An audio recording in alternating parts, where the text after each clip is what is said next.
open wide for some soccer!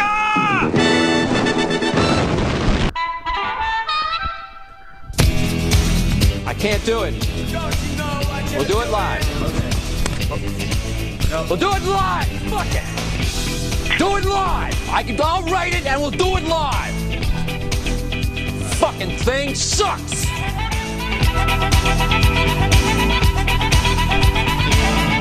Hello, hello. Welcome to Open Wide for Some Soccer. My name is Seth Bertelny.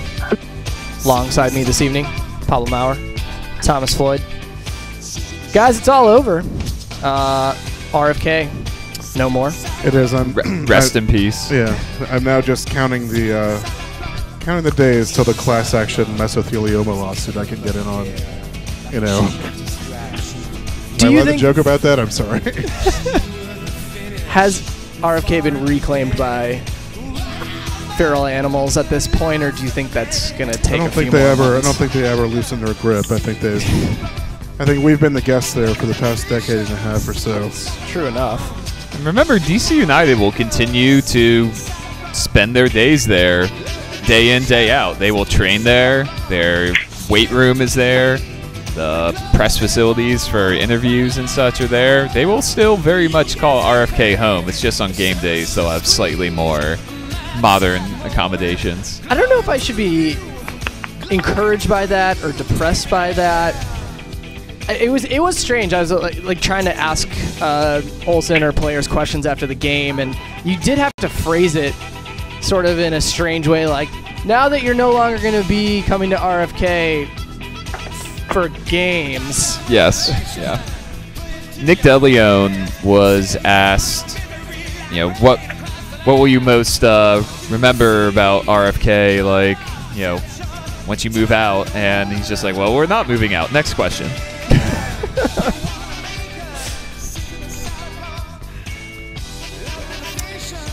So why don't we get into Sunday, the last game at RFK, until there's a delayed Audi field and there's no longer any viable alternates throughout the Washington area. But for now, it seems like RFK is gone. Sunday was the last game. It started out with the Legends game. That for me was the main event. I'm not gonna lie. I gotta be honest. It was really enjoyable to see every player out there except for Freddie Adu, and that was just kind of depressing. Poor Freddie. I mean, he's 28 years old, right? Yeah. In an alternate universe, he is in his prime, playing for one of the top clubs in Europe, getting ready to lead the U.S. alongside Christian Pulisic to the 2018 World Cup in England. Oh, right. Yeah, this is a very different alternate. Yeah, this is a hell of an alternate universe. I'm assuming that Hillary also won in this universe. And, by the way, joining us on the line here, we got Brian Strauss from Sports Illustrated. Sorry, Brian, I was busy trying to tweet out a link to the show. How the hell are you? I thought momentarily that I might just introduce you by reading your Twitter bio, but it seemed like it would be in poor taste. It would still be accurate. You know that feeling. I haven't had a vacation in like 2 years, and I guess maybe I should put that on the Twitter bio too. Right. But you know that feeling, like you go on vacation and you come back and the shit hits you like straight away, like flush in the face on your first day back. And then there's that moment where you don't remember how long ago your vacation was, like it may as well have been 2 years ago. That's how Sunday feels. Like Sunday was this like beautiful oasis of everything we love about the sport and community and memories and nostalgia and all this, and mesothelioma and all this really, really, I got hugs from both Freddie Adu and Bertha on Sunday. So oh my God. That. Opposite age, ends of the age spectrum. And then, and now here we are less than 48 hours later, and I've been doing nothing but presiding over this steaming wreckage that is American soccer, trying to write about it and make sense of it and deal with angry people and phone calls, and it's awful. It's just awful. So Sunday feels like a million years ago, but it was incredibly enjoyable. Yeah, I have to say one of my favorite parts about Sunday was just seeing that place filled up again for a DC United game. There were 41,000 people there, the most people since David Beckham made his Galaxy debut 10 years ago, or his competitive Galaxy debut, I should say. And it really felt like a playoff game, or even like something more than a playoff game, because of course for actual playoff games, DC United usually draws about half that. But the atmosphere there was just so fun, and the sound that came when Paul Arriola scored that goal. I don't think I've ever heard it that loud when DC United scored a goal, at least not for a really long time.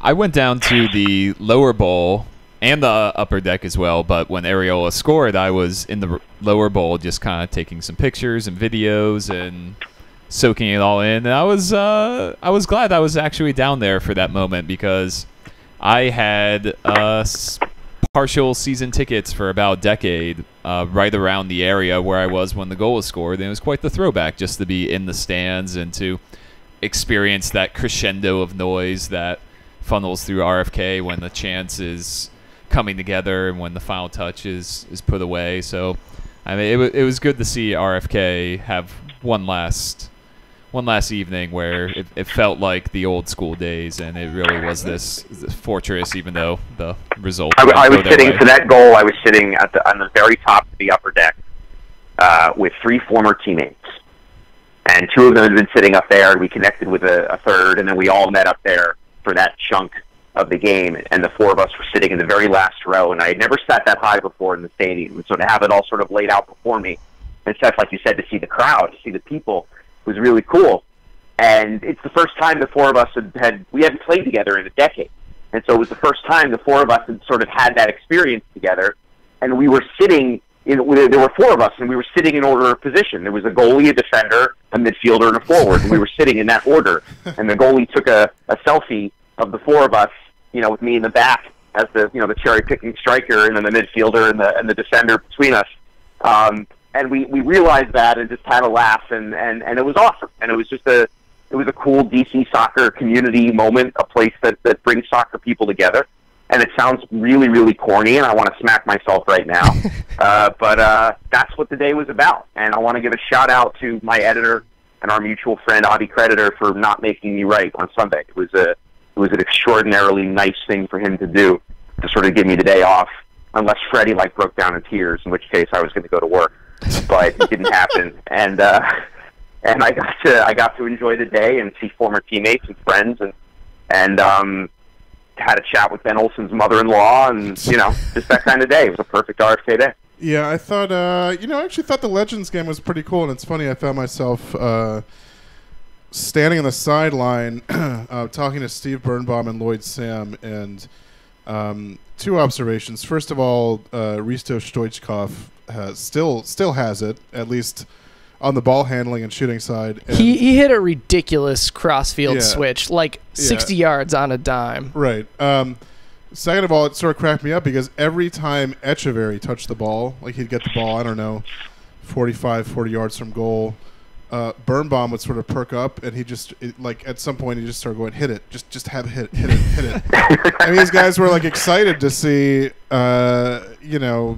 these sort of club legends out there. It was also great to see Ben back out there, just sort of having a carefree time. He's a generally incredibly stressed out person. Was it a carefree time? Because he had a great thrown goal. Ben does not know how to do he couldn't go out and just have a run and take it easy. He does not know how to do anything below 5th gear. Yeah. And that was the funniest thing about Ben. I mean, he's broken.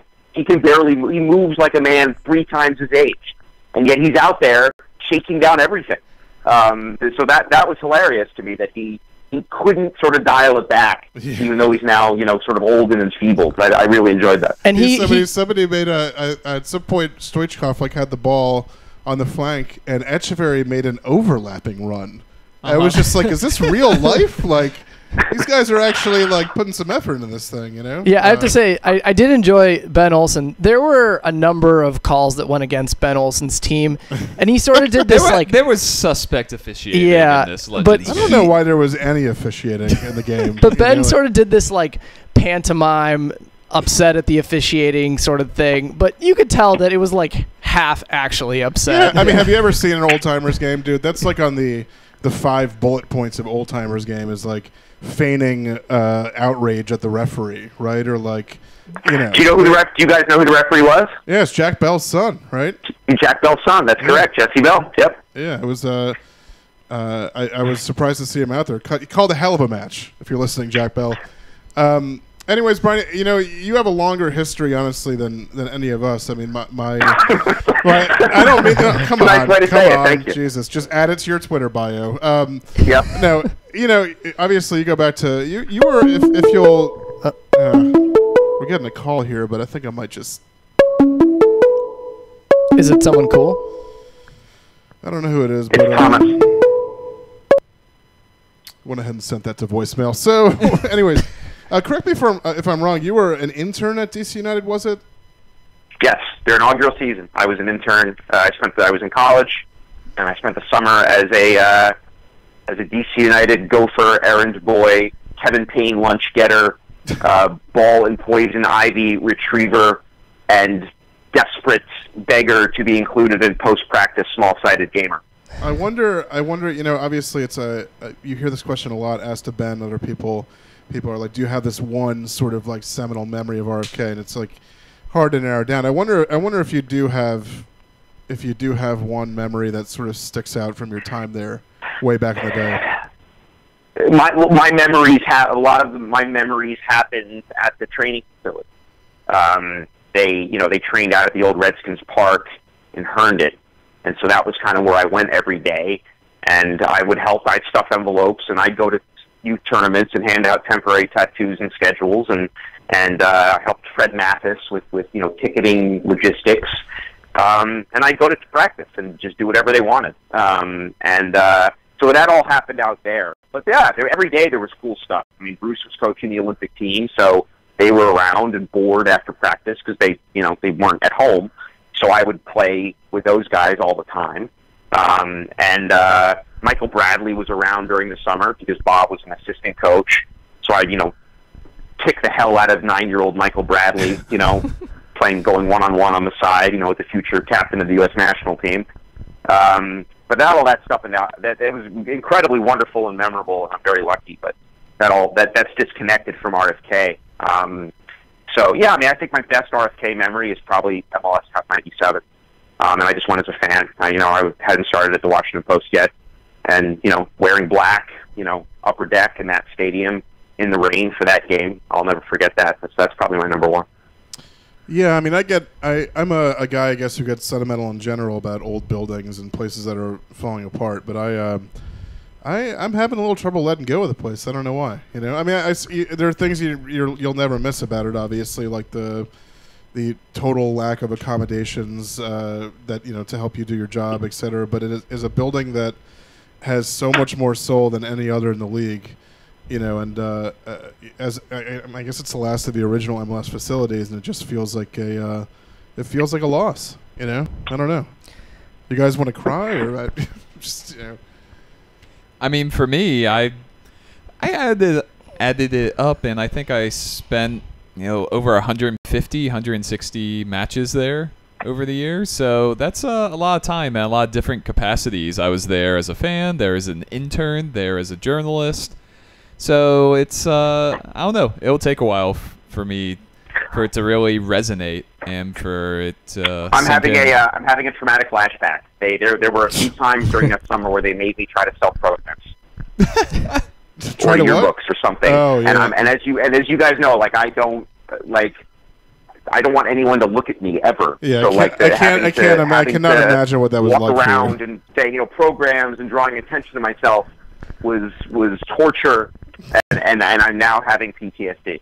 So, yeah, I can imagine Brian Strauss just if you want to buy the program, buy it. I don't care. If you don't want to, it's fine. Just Jesus, I'm going to go to the next section, whatever. I'm just going to leave the box here. Yeah, exactly. I feel like it's a donation system now. I don't know. Leave $1 if you want to. I don't really care. I'm going to the elephant cages. Goodbye. When I was an intern in 2009, the two main RFK dirty work responsibilities that they put on us were Talon, at least when I was there, was rotating interns.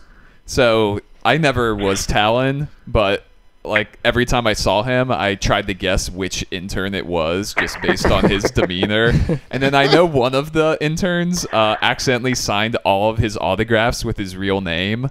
So I feel like there are a lot of kids who thought they got a Talon autograph, and then it's just some random guy. That's a rare piece of memorabilia. It's like the Billy Ripken error card. You know, you got like a Talon 8x10 with Matt has all of them.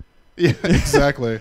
And the other one was they still had that giant jersey that they would unfurl after goals over the supporters groups, and we had to like get it out of the bag and put it in position for the supporters to use, and that thing smelled so bad because I mean there's no way to clean it. It's completely implausible. And I just remember having to do that every match. Yeah, that seems wrong to me because the stadium's right next to a river, and that just dump it in. That's the way to clean it. Just gonna make the jersey dirtier. The Anacostia is. I was actually talking to Brian about this yesterday. Charlie and I, who were at the game together, sort of working on this behind the scenes piece, just took maybe a 20-minute stroll during the first half through the absolute guts of the stadium, the tunnel all the way around, and it's like. It is just a third world country. I mean, there's like, I mentioned the elephant cages. I mean, these huge cages where they used to keep the elephants when the circus came to town, and they're just full of, like, any sort of marketing thing that any team who's been there since the late 90s, all their leftover shit is there. There's like a graveyard of lawn equipment. There's just seats strewn everywhere. And around the whole hallway, there's doors will just sort of be like open, like barely open, and like cardboard cutouts of like Lewis Creighton will be staring out at you. Just cardboard, right? Yeah, exactly. Yeah, it was speaking to me. I just kept walking. I don't know, I went and saw a friend in the mezzanine, and then I walked out to the upper deck from there, and just right in the concourse where many fans are walking by is just this cage that was filled with toilets that they weren't using. And I don't know, it just felt like the most cliche RFK image. Just like right around the corner is this view of this intense atmosphere and this beautiful but aging stadium, and then right there is just a bunch of toilets. Yeah, why don't we sort of shift gears from RFK and talk about the other sort of big news coming out of MLS the past week, which is that the Columbus Crew are apparently seriously considering relocating to Austin. Guys, I mean, any initial thoughts? This caught me completely off guard. Just a Grant Wall tweet at 10:45 p.m. as I was falling asleep. I did not expect this at all, although I guess there have been rumblings of this for the past 6 months or a year. Brian, what are your initial thoughts on this news? I guess I don't know. There had been rumblings. I'd actually, if I was going to get beat by someone, I'm glad I got beat by my colleague. But I've been working on it for about 2 weeks or so. What I couldn't nail down was the timing. I didn't know. What Grant was able to get was, we're out in 2019 unless we get a stadium, and that was the part that I was missing. But there had certainly been conversations about Anthony Precourt sending multiple representatives on multiple trips to Austin, meeting with business leaders, political leaders, looking at potential stadium sites. That had been going on. The fact that he had an out to move the team, I think, was something that had been discussed and people knew about. And the fact that the league had serious concerns about Columbus was something that was a very poorly kept secret. So it all came to a head very, very fast that night. And then obviously, yes, you saw Grant's tweet, and then sort of things fell from there. I mean, I don't know anyone who doesn't think this is horrible, right? And I don't know anyone who doesn't think that the timing of this and the tone of it sort of dovetails in a really nauseating way with the sort of let them eat cake attitude of people involved in U.S. soccer following the qualifying failure. And it just speaks to sort of the entrenched arrogance of the people who run the sport and their lack of appreciation for the real-world consequences of some of their decisions. And so it's been hard. I mean, I love seeing fans of other teams putting the logo of their club in black and gold on Twitter and stuff like that. And I'm sure me and you guys, and we're all going to continue to pursue this in terms of our jobs, and try to get answers and try to hold people's feet to the fire and figure out what's going on here and whether there are any other possible solutions. It sucks. Yeah, I think there's two really interesting aspects to this story. There's the leaving Columbus aspect, but to me, the whole Austin part of this situation is almost as intriguing and more baffling to me. I just really wonder what Precourt sees in this place because, first of all, this is a city that has shown very little interest in getting an MLS team. Not one of the 12 that submitted bids earlier this year. For all of the cities that have gone all out... Make note of the fact that Precourt was on the expansion committee. Okay, yeah. Yeah, for all the cities that have gone relatively all out in trying to secure a team, Austin has not been on that list. Second of all, Austin is actually a smaller media market than Columbus. Another interesting aspect is, I'm sure that Precourt is thinking that Columbus is a little bit too into their college team, and that takes away a lot of the attention from the pro team. Unfortunately, Austin is probably going to be a very similar situation. What is it about Austin? Why Austin? Well, as one person told me, Garber is infatuated with South by Southwest. Yeah, it's completely true. Yeah, which just kind of say this is baby boomers or people on the tail edge of the baby boom wanting to be relevant and hip, and seeing that all the millennials are doing relevant and hip things down at South by Southwest. This is MLS target demo ground zero, and I think that is where a lot of it comes from. Yeah, it's strange just because what's strange is I guess the 3 or 4 people I know in Austin who are all soccer people, all just diehard supporters of different clubs, the U.S. national team, whatever. Not one of them thinks this will work. Which is fascinating to me. I mean, I guess they have major questions about where the stadium would even be downtown, and obviously, when you talk about, say, D.C., you talk about NIMBYs here, not in my backyard, etc. Austin is that times 1,000. I don't know if maybe Anthony Precourt has grossly underestimated maybe the difficulty of what he's about to get himself into, but I guess we'll just have to wait and see how it plays out. One thing's for sure, I feel terrible for Crew fans. I also just generally feel terrible because in the same way, I guess when RFK closes, it's sort of a piece of the league falling away. Crew Stadium, I think I may be a different breed because that's the sort of place that I would love to see a game at. It's just simple, sort of temple of soccer, no frills, no Wi-Fi, nothing. You go there to watch the game. That's it. But I suppose fans in the league are moving in a different direction.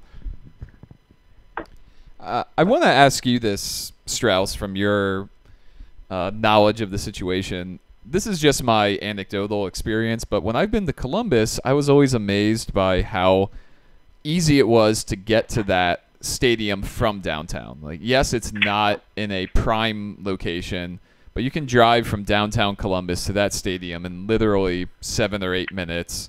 There's not a major public transportation hub downtown that a theoretical new stadium would be right next to. Is there a real belief that a downtown stadium would boost the Crew? That this desire from Precourt to have that, if the team were to stay in Columbus, is actually the type of thing that would make the franchise more appealing to MLS?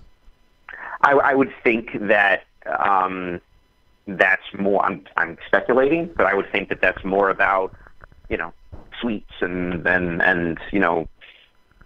ancillary revenue and all those other things that are. I think part of the issue is the location, and part of the issue is that, as Pablo said, as quintessentially soccer as sort of a very basic or requisite stadium can be, and as much as those are functionable and well loved in many countries around the world, it's not necessarily 21st century American sports, and that's just kind of the way what we deal with here. So, I've covered games there. I've had the same experience as you. It's easy to get to. It's close. It's even closer to Ohio State than it is to downtown Columbus. I've heard people from Columbus say it's a pain. I've heard them say that the parking isn't the easiest thing, getting in and getting out. But, going to games is a hassle anywhere, and we sort of put up with it because of the, what we get in return. So, I think this is about Precourt wanting to make the most of his investment. There are revenue opportunities being left on the table by playing in a bare bones facility in a not so nice part of town, and he wants to maximize his investment. And I think, as we all agree, it's not entirely his to maximize. He is invested in that club, but so have the citizens of Columbus, the government of Columbus, the companies and sponsors of Columbus. They've all put into that club, and it's not entirely Anthony Precourt's to move where he pleases. Yeah, I'm always fascinated in situations like this by the amount of misinformation. Twitter is like the worst of this, because I've seen a lot of fans who, especially fans in Austin, I guess, saying things like, well, why don't Columbus business people get together and make an offer on the team? Blah, blah, blah. It's like that actually already happened. You know what I mean? I'm always fascinated by that. I just people have sort of guttural takes on this kind of stuff and haven't even dug into it. I don't know. Precourt has the right. Precourt owns the team. Precourt has the right to manage the team how he wants, to hire and fire who he pleases. He has the right to invest in what is important to him, and he has the right to make money off the team, whether that's taking revenue earned by the club and putting it straight into his pocket, or whether that's flipping the team and making a profit off the sale. He has a right to do all those things. But to me, he owns the Columbus Crew, and that is a unit. Those two words go together. And if you don't want to own the Columbus Crew anymore, sell the Columbus Crew. Look, we talked about RFK, right? Look what happened here. Look at the parade of owners that have come in and out of DC United, and for whatever reason, they couldn't make it work. They couldn't make money. They couldn't handle the losses at RFK. They couldn't make traction with the city on a stadium. Things went sideways. PG fell through, et cetera, et cetera. They just sold to the next guy. They got out. And I don't understand why Precourt and MLS don't see the similarity here. Yeah, no, for sure. It's funny. I have a question here from a listener who says, does any of this have to do with the fact that players don't want to live in Columbus? Yeah, I really don't think so, because I'm not sure if they'd rather live in Kansas City or any number of other sort of flyover cities in the U.S. All lovely places, by the way. I've heard from players that they enjoy it. I remember, I think Schelotto said something along those lines, and it's, we've seen that reference many times in stories. We've probably all written this story about Diego Valeri, right? And his sort of escape from Buenos Aires and the crucible there, and the crime and the fears of safety and all the things that players can go through, and how the guy just embraced Portland and he loves it. The city loves him back, and it's a small, close-knit community relative to Buenos Aires. And Columbus is similar. It's a nice place to live. We've all been there, right? I enjoy it. Right. I love Columbus. It's a cool town to hang out in, yeah. and yes, I mean, there are going to be guys, Robbie Keane and Thierry Henry. They're only going to come to New York and LA. That's not going to change. But there's a lot of other guys who are completely fine living in Kansas City and Portland who have won championships, and Columbus, which has won a championship. So I don't think that's it. I don't buy it. Salt Lake is another example. Salt Lake has attracted good players. If it's a good, well-run club and a nice place to live, you'll get people. All right, Brian, I'm going to let you go.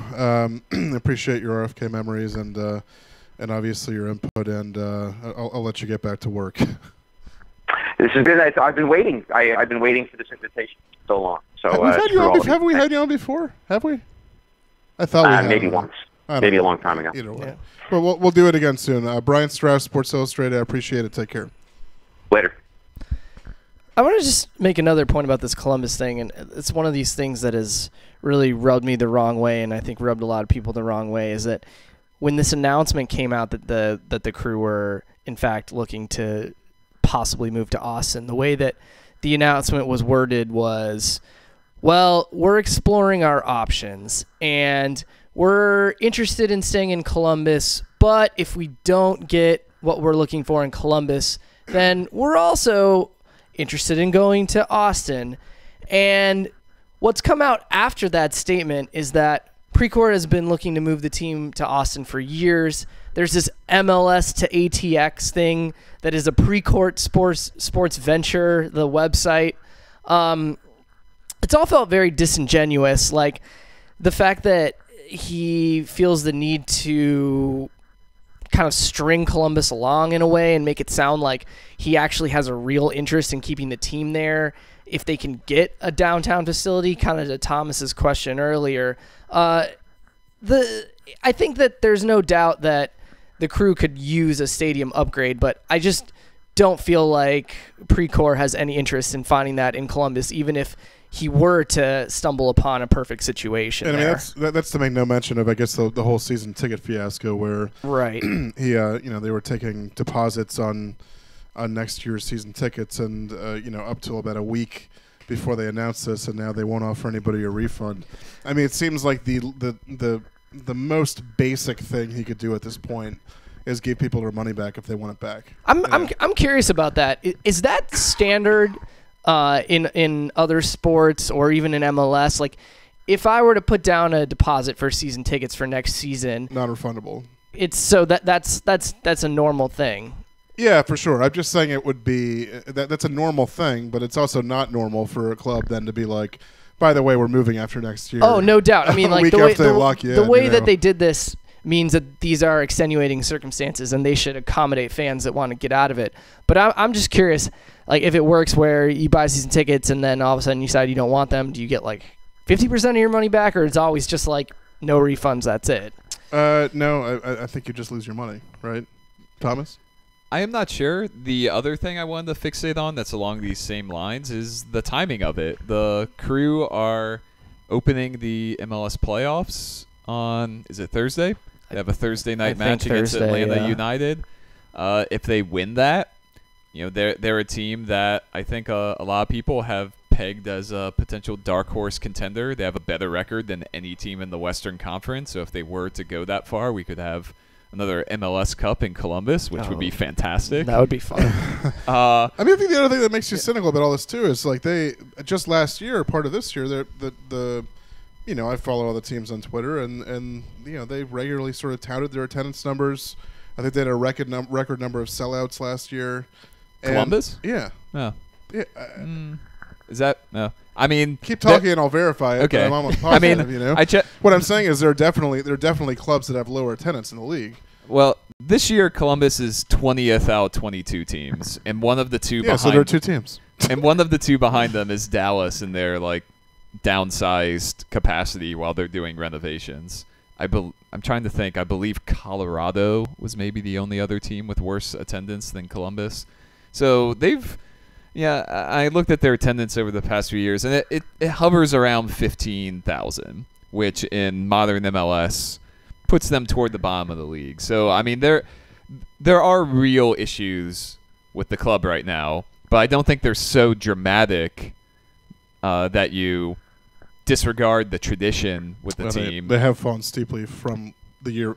This year they have fallen steeply since 2016. So, I mean, there are concerns. I mean, also, maybe you renovate the existing stadium. I don't know how plausible that is. Maybe you sign bigger name stars. I mean, also don't know how plausible that is. Yeah, yeah. I mean, I don't know if you can convince who was it? Falcao was linked to the Crew to live in Columbus. You just literally just burst into laughter when you say that, But that was a real thing, right? Doesn't he know someone who was? Did you? He had some sort of connection. This was a real rumor about a year ago. Did you happen to listen to Roche, who's a DJ at DC 101 here in town, and also used to do a great DC United podcast. What was it, Capital Soccer Show, I believe? He did that, and then he also hosted Pitch Pass, which was a good MLS interview show. So he had Boswell and Chris Pontius on last week, just sort of a one-off thing. And he asked Pontius, do you ever like have players visiting the stadium who are thinking of signing for the team, and they just change their mind? He said that happened multiple times. Then he was like, one time, he was like, you should see when Branko Boskovic arrived at RFK Stadium. This guy is like coming from PSG in his lineage at least, and he like walks into the RFK locker room and looked around and was just like, what did I get? What am I getting myself into here? Yeah, like, and I mean, this is one of the reasons why, although we are going to miss RFK and it's a great place, I mean, this had to happen. It just had to happen for the future of the club. So situations like that wouldn't happen, because I totally believe that. Like, how can you not be underwhelmed as a signing coming to MLS and looking at RFK and seeing, like, this is where I'm playing, these are my locker rooms, this is my practice facility, although it's still going to be their practice facility. But yeah, I mean, everything is just so much nicer in almost every stadium across the league. And I could see it being similar at Mafre Stadium. I think it's worse. I think it's worse there in a way, man. In a way? In a way, yeah, because it's. I think their locker rooms and such are nicer than RFK's were. I don't know. I mean, RFK was very obviously built to sort of NFL standards. You know what I mean? So yeah. They did put that new carpet in last year, so that was nice. Got rid of that damp, moldy carpet. Actually, they did some work in the locker room last year for sure. They painted some things, replaced the carpet. Yeah. Probably like moved a couple hobos out. I don't know, but either way, yeah. I mean, the vibe I get from Crew Stadium when I cover a game there, when you walk into the locker room there, when you walk into the press box, is that you're at a sort of like a big name high school football stadium. That's what it's always felt like to me. So I can completely understand the needs for a new facility or to renovate that one, just to put a tack in it. I guess. I mean, it just seems. It seems rushed, and I guess just the word would be greedy to just up and move the team. Yeah, I want to talk a little bit more about RFK and some of the discontent among supporters. Pablo, I think you had the chance to speak to a lot of them. You've been listening to what's going on among supporters. There's some discontent, and it's not just discontent about missing RFK and having nostalgia. There's some real issues heading into Audi Field. Yeah, I mean, I did talk to a lot of people in Lot 8 for a piece I was working on Sunday, and the general sentiment, I would say if you have to average the sentiment out, is one of frustration with the team. I think a lot of the supporters feel like they're just being treated as customers, that maybe the goodwill that they've earned over the years by showing up to every single game, rain or shine, through 2 or 3 of the worst years in MLS history, that's being wasted. I think it's sort of kind of low-key true that I think the loss of that Lot 8 tailgate scene is sort of a massive loss in MLS. There's nothing like it. The 3 of us have lived in DC for a long time. I would say that sort of tailgate atmosphere brings more people to DC United games than the soccer does, or than the stadium does. I mean, in fact, I would say it's like maybe the only thing that gets people out there sometimes. I mean, anecdotally, I can say that's 100% true. Agreed. When you talk about going to games with friends and stuff, you say, "Oh yeah, like come on, it's an event. It's like a day-long event. Like you go out there and you hang out and you tailgate. And then once you're in the stadium, the other sort of spectacle are the supporters, or they have been in years past at least. So, I think there's a disconnect right now, a really wide one between the supporters and the front office. I think a lot of them are upset because there are not going to be any or very few day of game tickets available. All the supporters have to buy season tickets, which day of game tickets available in the supporter section. Correct, yeah, which a lot of them just straight up can't afford to do. Mm-hmm. The supporter section's been. I think you do though have to understand the team's point of view too, which is just that they tried for, over a decade really to get a new facility, and space is a premium here in DC, and at RFK you have the luxury of unlimited parking lots, unlimited seats. It doesn't matter if you trash the place, etc. That's not their new reality, I just think, though, that my final thought on this is, the thing is, you look at a stadium, like you look at Orlando, for example, There are smaller stadiums in MLS where the supporters are still embraced. There's still the spectacle. Couple of guys who went to the U.S. game that I talked to in Orlando said it was just the loudest place they'd ever been in their entire life. The supporters were in full voice. I know the Orlando City supporters are similar. So I think DC just wants that environment.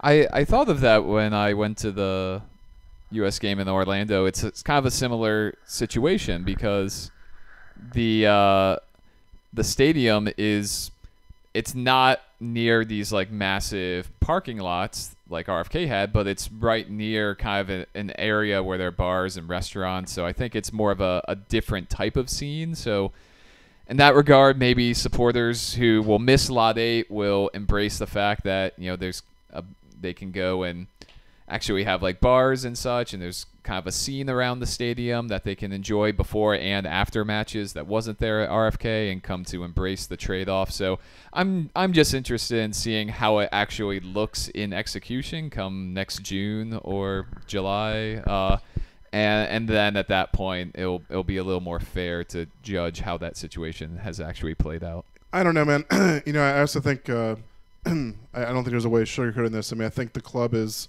pivoting toward sort of try and appeal towards a younger breed of fans. I think one of the things that comes along with having the oldest supporters culture in the league is maybe the average age of your supporters is a little bit higher, and I think that I'm just to be totally honest with you, man, I think in a limited space, the club, who's been hemorrhaging money for years, is, for better or for worse, I'm just going to put it that way, going to basically just want to fill the seats with customers, period. I don't think they're, I don't think they'll really even have a problem doing that. I think it really is goodwill wasted because, I don't know how much the club needs all those people in a new facility, but you would like to think that they would remember the people that may have gotten them there, that's just my opinion, obviously. I'm sort of rambling on about it, but it's been disheartening, I guess, to listen to some of the supporters kind of tell their horror stories. Yeah, look, it's going to be a different reality. As we have talked about, you're going from having a ton of space both in the stadium and around the stadium to kind of squeezing everything in. There's not going to be a huge capacity at Audi Field. What is it, like 20? It's going to be right around 20. Right around 20. So, yes, it was 20 for RFK, but you could always open it if there was more of a demand. And there is only going to be enough room for 20,000 at the new stadium. So I think that it's just going to be an entirely new reality that this club's going to have to deal with, like actual demand for tickets at a stadium that isn't going to necessarily be able to hold all the people that want to go to their game. So hopefully all I'll say is that the club is going to be able to adapt and adjust based on what kind of demand they have and from whom the demand is coming from. Because, look, they have some really, really diehard supporters who have been coming, as Pablo said, game in, game out for years and years and years to a place that's not that easy to get to and not the greatest facility in MLS, let's just say. And to shut them out would be unfortunate. I am a little disappointed in some of the smaller little requests, I guess, that the supporters made during their opportunities to provide feedback throughout the stadium process that, they were told the club would attempt to accommodate, and it didn't really happen. I know they wanted to see if they could have bouncing stands, and that's not happening. I know they wanted to keep their seats at midfield, where they've been for the team's entire 22-year existence. They're not. They're going behind the goal. Safe standing. They wanted safe standing. That's not happening. They wanted a roof. The supporters group, they will be in the part that does not have a roof. Yeah, no, all good points, Floyd. All right, joining us now, we got Thomas Rongen. I don't think he needs much of an introduction. Former Washington Diplomat player, former DC United coach, former DC United commentator, current DC United Legends game commentator. The list. There's a current in there. One current. Well done, Papa. Exactly. Yeah. How are you doing, Thomas? I'm doing great. Sorry, I'm calling in a little late. But it's okay. I got my it's grandson. Okay. Priorities now. Grandson first. Pablo Morris second. All right. You know what? I'm disappointed, but I'll accept that, I guess. Thomas, we chatted on Sunday a bit. Seemed like, for a lot of people, yourself included, it was a bit of an emotional day to be back at RFK, kind of say goodbye to it. What, I guess, just in general, what were you feeling, being back there and sort of seeing all the old faces? Dave Johnson and I made a point of leaving the house. Actually, I stayed with Dave the day of the game very early. We were literally, there wasn't even a car in the parking lot, and even in lot 8 there was nobody there. That's why so early we were there. And the first thing I did, took those steps through the front door downstairs, and remembering that doing the first time, not knowing what to expect. You open the door and all of a sudden this is darkish hallway. You got to find your way to the locker room, and those gave me somewhat goosebumps. It gave me a little bit like, this is different, this is old but unique. And my second recollection is really walking behind number 14 into the tunnel towards the field, which is also somewhat dim, but seeing the lights getting bigger and bigger and hearing the crowd roar and roar and make that first step up, towards the field. It's 3 or 4 steps. I did it again by myself, and it gave me goosebumps. A little tear in my eye. It was bittersweet. Brought back a lot of memories, not just professionally, but with my stepdaughter, and it was just iconic because it was a cathedral of not just football. I even seen John Riggins like plowing over flipping 6 people, linebackers, for a touchdown. I've seen Mia Hamm scoring goals there. I've seen one of the best goals in the history of the game, Saudi Arabia, in the World Cup '94, the Dips games in front of 60,000 people against the Cosmos. Fast forward, and here we are, Paolo, a few days ago, taking it all in, and some of us with real history, some of it with current history, but all involved on that Sunday. I think all understood the importance of what we were doing and basically saying goodbye to, again, a monument, a cathedral, that was very special to many people, including myself. Yeah, I think it's funny to hear. I was actually talking to Tony Quinn. I know you know Tony, good friend of mine, yep. And he is a photographer who is basically part of the furniture at RFK Stadium. I mean, he was telling me he first went there, I think, in '76, and he had sort of a similar thing to say, which is that it was an emotional day, good and bad, just because it brought back so many memories, so many experiences, that sort of like traced through 40 years of his life. Good and bad, and also just to talk to him about shooting Dips games, shooting the World Cup, shooting this, that, and the other thing. I wonder if you think that RFK is sort of an underappreciated kind of soccer holy site in this country. People don't really talk about it that way, but I do. If I would have been in charge of football, I would have made RFK our home stadium and have teams come in, and the first thing you see is bouncing stands in the opposite side of the field, and not just 10 people, but 15, 20,000. I mean, it's somewhat of an intimidating, all around. You get off the bus, you go downstairs, and it's a little eerie, and it's a little bit like, the surface is great. The fan support has been unbelievable, very boisterous, let's face it. And if you could have done that, which I think going forward should be a decision being made to have a home base, and I know that we got to go to cities where MLS teams might potentially going to end up playing, and we got to appease some other people for, the right or wrong reasons, whatever people would feel about it, but that would have been a unique venue. it holds the noise so well. It as I said again, on the field, and I've been there, been in front of when it was still bigger, 55 or 58,000. It's an intimidating place where you talk to opposing players and gave us home field advantage. I like to think that it's the same way with a national team. So, I agree with you. That venue is special. It's different. It's always been that way for various reasons. I'm probably citing a few of them, but not all of them. Yes, we need to modernize. I totally understand that as well.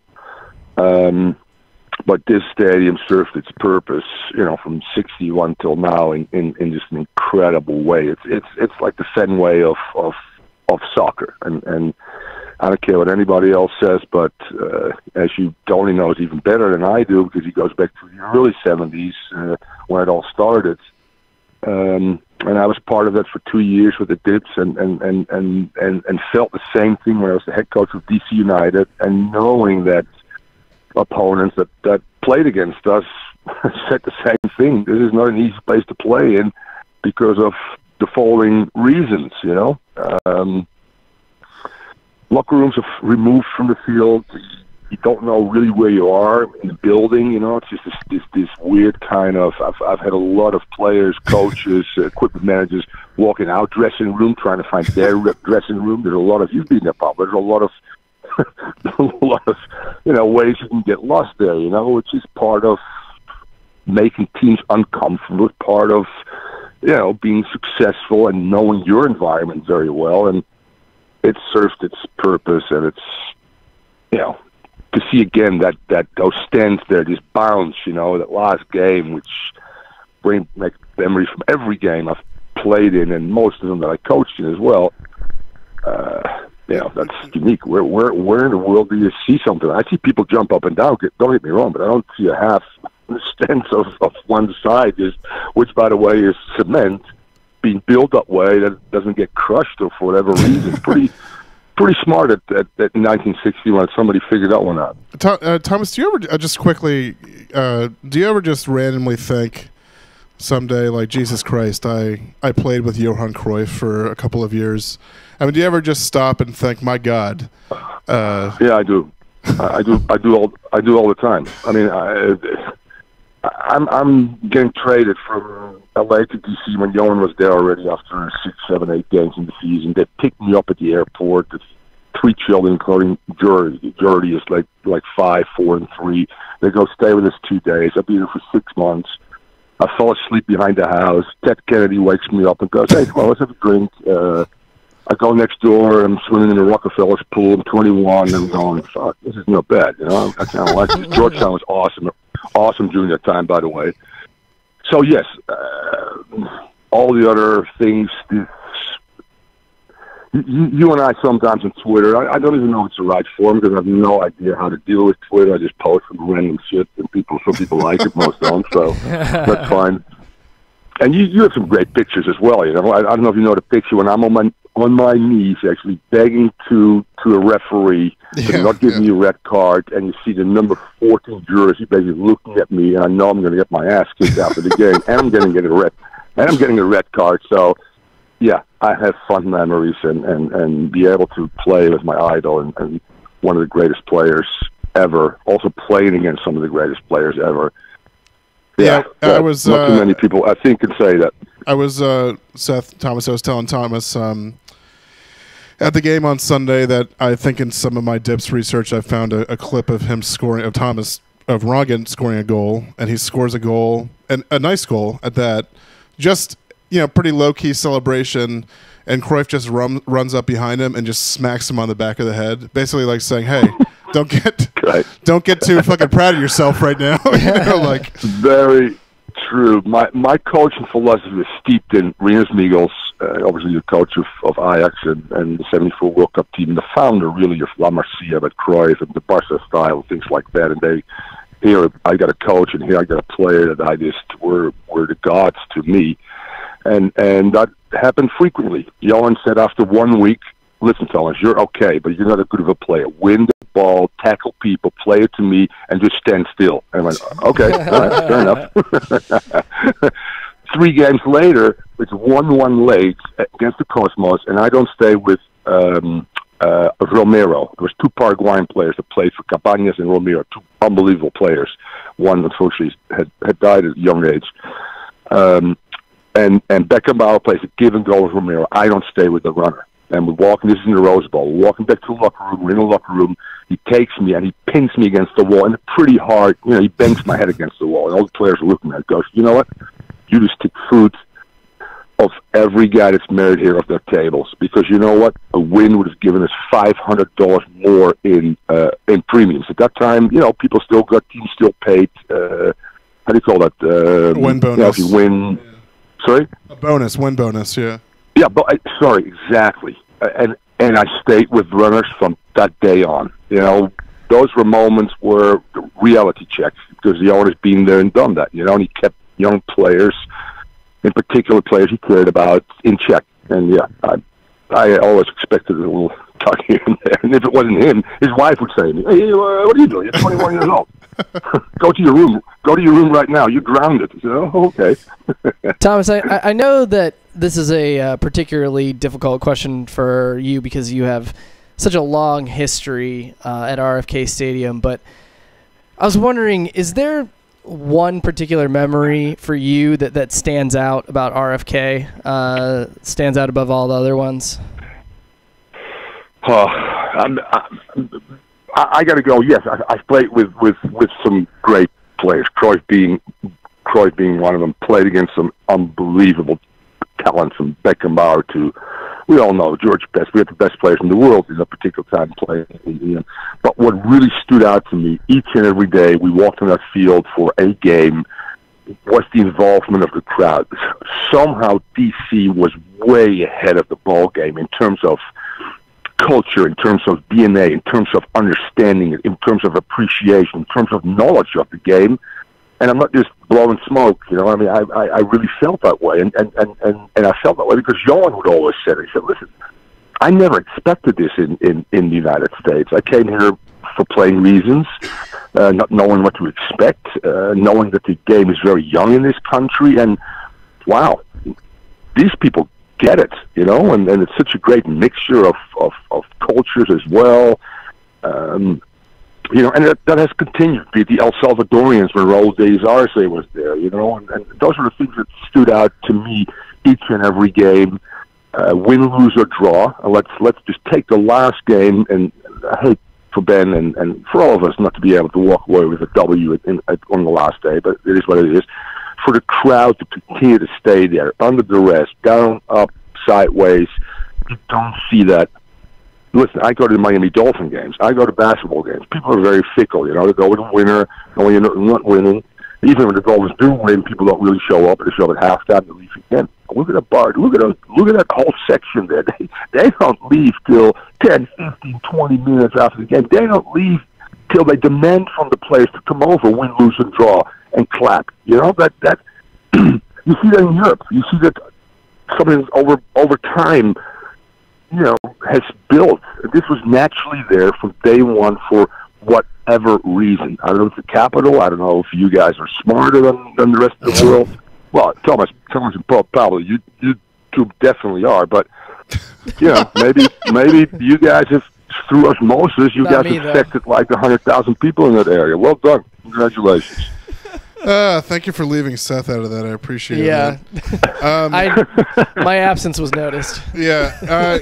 Thomas, I so appreciate you calling in, man, and it was such a pleasure to see you on Sunday. I'm hoping I get down to Florida.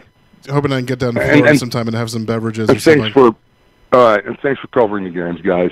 That's cool, and that you guys have some fun memories of those days. And then I'm not sure, but maybe you weren't even born in the mid-'70s, but you guys respect tradition and history and bring that back very often. As you said, the only time I see those things are on Twitter, and I read some of your stuff as well.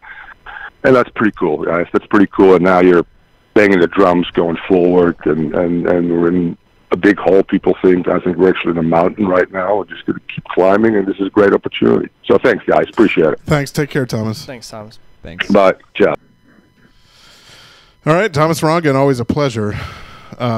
The stories he has. Yeah, you could just take Incredible. the cork off a Thomas Rongen bottle at any point in time, and stick your ear up to it, and just be like, you're like, just like Johan Cruyff, and then you put the cap back on, Incredible stories. Yeah. I'd like to put it out there. I'm officially interested in ghostwriting his autobiography if you don't get there first, Pablo. Yeah, I did a couple of longer interviews with him for this Diplomats project I was working on that I've since sort of put on the back burner. And one of those things where, he tell you 5 incredible stories and then you could only use one of them, because the other 4 were like, wait, don't. Same thing with Tony Quinn, the photographer I was talking about. He basically gave me all of his dips, negatives. It was like, oh, wait a minute, like, not these. And they were like personal negatives of him at bars with players and stuff like that. It was like, well, it's different times, Yeah. We got anything else? I guess we could. We're not going to preview the MLS playoffs, are we? Just make a prediction for Wednesday and Thursday's games. And know that when I'm asking you that, I don't even know who's playing. I hadn't thought this through. We actually are publishing predictions on goal, so this is a lot of pressure because I'm not trying to scoop your website. I'm sorry. No, it's more of I have to make a pick in the moment that I will then follow through with on goal. I think the Red Bulls are gonna win in Chicago. That's what I have. Yep. I think Atlanta's gonna beat Columbus. That's what I have. Seems like a safe bet. Out west, Vancouver will get the job done. I think, Yep. And I think Kansas City's gonna win Houston. Oh, the one area where we break. That would be. There have only been at Houston? Has anybody even won there this year? It's at Houston. They've dropped a few points. Okay. Kansas City will be without Tim Melia, so maybe as I reanalyze this, I reserve the right to change it. Thomas, go ahead and make your MLS Cup pick now. In preseason I picked Toronto to beat the Sounders, so I'm gonna stick with that. I feel pretty good about it. Impressive. I'm obliged to do this. Oh boy. Thomas Rongen, but you can't use any of his DC United connections. So Thomas Rongen coached the US U20s. Oh, that's right. I forget that Thomas Rongen has coached everywhere. He coached. Thomas Rongen is the head scout for U.S. soccer. All right, hold on. Stop. Okay.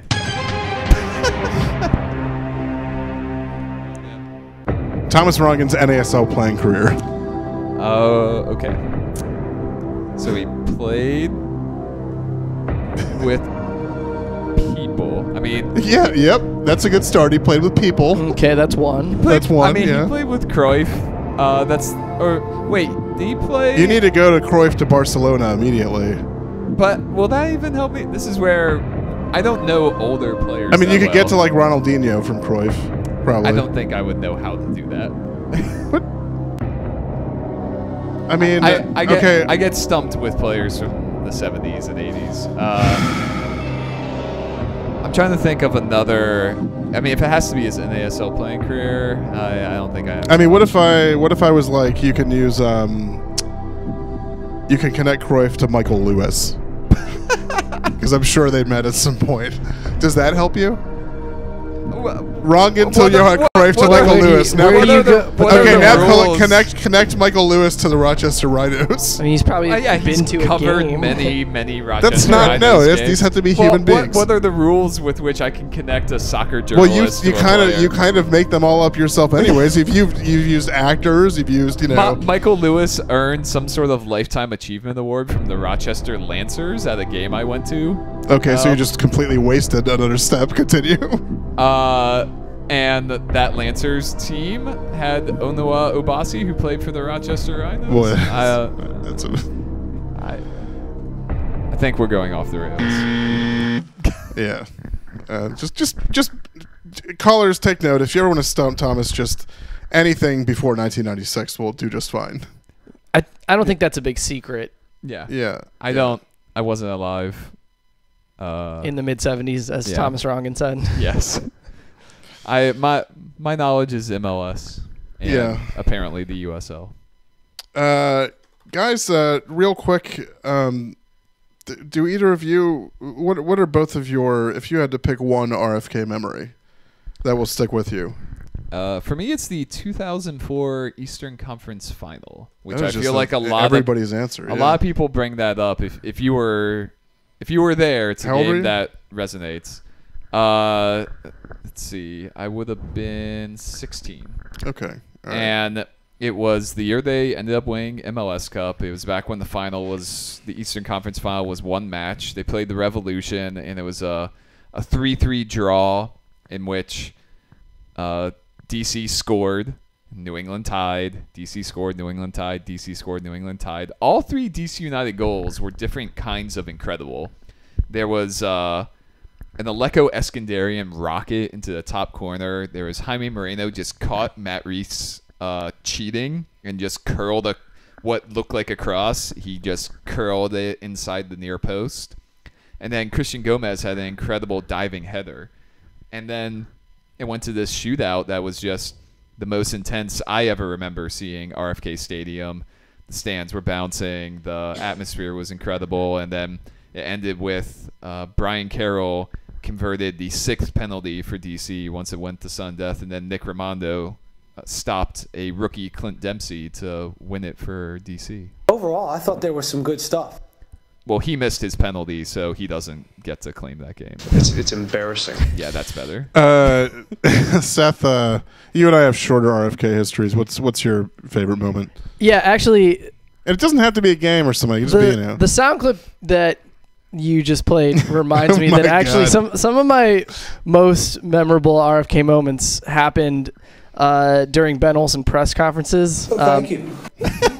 There's been some pretty memorable rants that have stuck with me, particularly the one against Vancouver from the Nobody 2000. wants to hear that. Yeah, that one from the 2013 season, which I think is like half of our soundboard. Yeah. But I'd say. Were you there for the Geiger show rant? Oh, I was for that. That was The incredible. Geiger show one was pretty amazing too. That game was incredible against Philadelphia. Oh, yeah.